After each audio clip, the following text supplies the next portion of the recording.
Thiruvananthapuram medical കോളേജിൽ ശസ്ത്രക്രിയാ ഉപകരണങ്ങൾക്ക് ക്ഷാമം ഉണ്ടെന്ന് പറഞ്ഞതിൽ ഉറച്ചു നിൽക്കുന്നുവെന്ന് ഡോക്ടർ ഹാരിസ് ചിറക്കൽ. ശസ്ത്രക്രിയകൾ മുൻപും മുടങ്ങിയിട്ടുണ്ട്. ഇക്കാര്യങ്ങൾ അധികാരികളെ അറിയിച്ചിട്ടുണ്ട്. പല ഉപകരണങ്ങളും രോഗികൾ തന്നെ വാങ്ങിത്തരേണ്ട അവസ്ഥയാണെന്നും ഡോക്ടർ ഹാരിസ് ചിറക്കൽ പറഞ്ഞു. മന്ത്രിയല്ല ഞാൻ കുറ്റം പറയുന്നത്.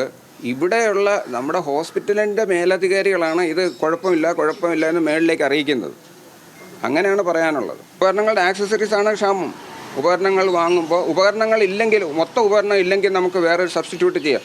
ഒരു ഉപകരണം വെച്ചിട്ട് അത് ഉപയോഗിക്കാൻ പറ്റുന്നില്ല എന്നുണ്ടെങ്കിൽ എന്താണ് അതിനുള്ള പ്രയോജനം? കുറച്ച് കേസുകൾ ചെയ്തു കഴിയുമ്പോൾ ഇതിൻ്റെ പ്രോവ് പൊട്ടും. ആ പൊട്ടുന്ന സമയത്ത് പ്രോവ് മാറ്റണം. അത് നമ്മൾ നേരത്തെ ഇത് വളരെ മുൻകൂട്ടി ഇവർക്ക് HDSനെ നമ്മൾ അറിയിച്ചിട്ടുള്ളതാണ്. ഇത് വാങ്ങിച്ചു തരണമെന്ന് പറഞ്ഞു. പ്രശ്നം ഇതിനു മുമ്പ് സംഭവിച്ചിട്ടുമുണ്ട് ഇതുപോലെ തന്നെ.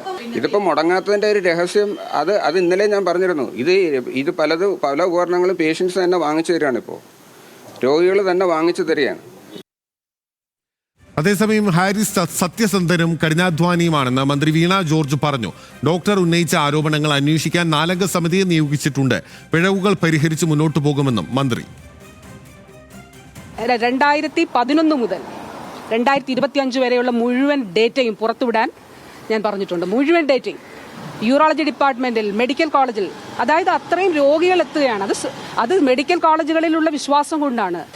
അദ്ദേഹത്തിന്റെ ഇമ്മീഡിയറ്റ് ആയിട്ടുള്ള ആളുകളെ അറിയിച്ചിട്ട് അത് സാധിക്കാതെ വരുമ്പോൾ അദ്ദേഹം അത് ശ്രദ്ധിക്കേണ്ട ഇടത്ത് അത് എത്തുന്നതിന് വേണ്ടിയിട്ട് ചെയ്തത് ആയിരിക്കാം. സിസ്റ്റം എന്ന് പറയുമ്പോൾ എല്ലാവരും ഉണ്ട്, സർക്കാരുമുണ്ട്, മറ്റു സംവിധാനങ്ങളുണ്ട്. അതേസമയം ഉപകരണങ്ങൾ വാങ്ങാനായി കഴിഞ്ഞ സാമ്പത്തിക വർഷം 67 ലക്ഷം രൂപ ചെലവഴിച്ചെന്നാണ് യൂറോളജി വിഭാഗത്തിന്റെ വിശദീകരണം.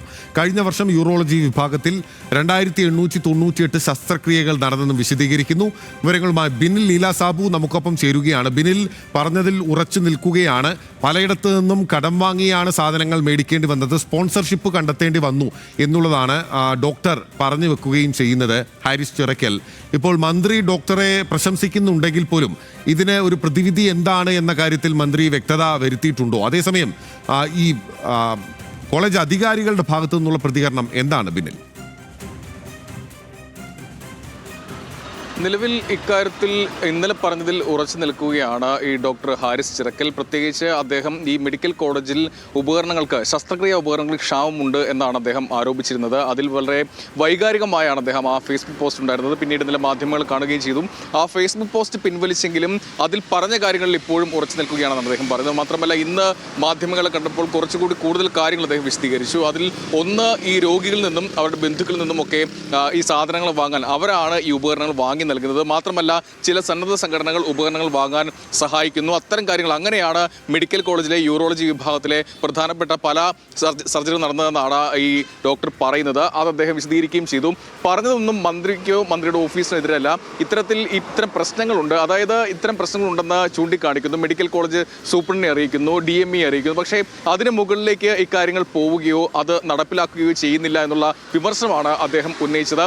ഒരു തരത്തിൽ ഇന്നലെ ആരോഗ്യ വകുപ്പ് പ്രത്യേകിച്ച് DME മാധ്യമങ്ങൾ കണ്ടപ്പോൾ ഈ ഡോക്ടറെ കുറ്റപ്പെടുത്തുന്ന അല്ലെങ്കിൽ അത്തരം പ്രശ്നങ്ങൾ ഒന്നുമില്ല എന്ന രീതിയിലാണ് പ്രതികരിച്ചത്. പക്ഷേ ഇന്ന് മന്ത്രിയുടെ പ്രതികരണം നമ്മൾ കേട്ടു. ഇത്തരം പ്രശ്നങ്ങൾ ഈ സംവിധാനത്തിന്റെ, ആരോഗ്യ മേഖലയിലെ ഈ സംവിധാനത്തിന്റെ ആകെ ഒരു പ്രശ്നമാണെന്ന് തുറന്ന് സമ്മതിക്കുന്നുണ്ട് മന്ത്രി. മാത്രമല്ല, അത് പരിശോധിക്കും. പ്രത്യേകിച്ച് ഇത് പരിശോധിക്കാൻ ഒരു 4-അംഗ സമിതിയെ നിയോഗിക്കാൻ DME ഇപ്പോൾ ആരോഗ്യ വകുപ്പിന് ശുപാർശ ചെയ്തിട്ടുണ്ട്. ഇന്നലെ DME പറഞ്ഞത് ഈ ഡോക്ടർക്കെതിരെ നടപടിയിലേക്ക് പോകുമെന്നാണ്. പ്രത്യേകിച്ച് ഈ സംവിധാനത്തെ ആകെ നാണക്കേടിലേക്ക് മാറ്റുന്ന ഒരു ഫേസ്ബുക്ക് പോസ്റ്റാണ്, പ്രതികരണമാണ് അദ്ദേഹത്തിന്റെ ഭാഗത്ത് നിന്ന് വന്നത്. അതുകൊണ്ട് നടപടിയിലേക്ക് പോകും എന്നാണ് ഇന്നലെ DME അറിയിച്ചത്. പക്ഷേ ഇപ്പോൾ നമുക്ക് ലഭ്യമാകുന്ന സൂചന അത്തരം നടപടിയിലേക്ക് പോകാനുള്ള സാധ്യത വളരെ കുറവാണ്. കാരണം മെഡിക്കൽ കോളേജിൽ ആരോഗ്യ വകുപ്പിനെയും പ്രത്യേകിച്ച് സർക്കാരിനും അത് ഗുണകരമാകില്ല എന്നൊരു വിലയിരുത്തലുണ്ട്. അതുകൊണ്ട് ആ നടപടിയിലേക്ക് ആയിരിക്കില്ല പോവുക. പ്രത്യേകിച്ച് നടപടിയിലേക്ക് പോവില്ല എന്ന് പറയുമ്പോൾ പോലും ഇവിടെ ഉണ്ടാകേണ്ടത് ശാശ്വതമായ ഒരു പരിഹാരമാണ്. ഇപ്പോൾ പലതവണ ഈ ഡോക്ടർ സംസാരിക്കുമ്പോഴും പറയുന്നത് ഇവിടെ ഉണ്ടാവേണ്ടത് ഈ സർജറി ഉപകരണങ്ങൾ, അതിൻ്റെ ക്ഷാമം പരിഹരിക്കുക, അതിൻ്റെ കേടുപാടുകൾ പരിഹരിക്കുക. പ്രത്യേകിച്ച് കഴിഞ്ഞ 3 മാസം മുമ്പേ തന്നെ കഴിഞ്ഞ ദിവസം മുടങ്ങിയ സർജറി ഉണ്ട്. ആ സർജറി മുടങ്ങുന്നതിന് കാരണമായത് ഈ ഉപകരണത്തിൻ്റെ തകരാറാണ്. അത് 3 മാസം മുമ്പേ അറിയിച്ചതാണ്. പക്ഷേ അത് പരിഹരിക്കാനുള്ള നടപടി ഉണ്ടായില്ല.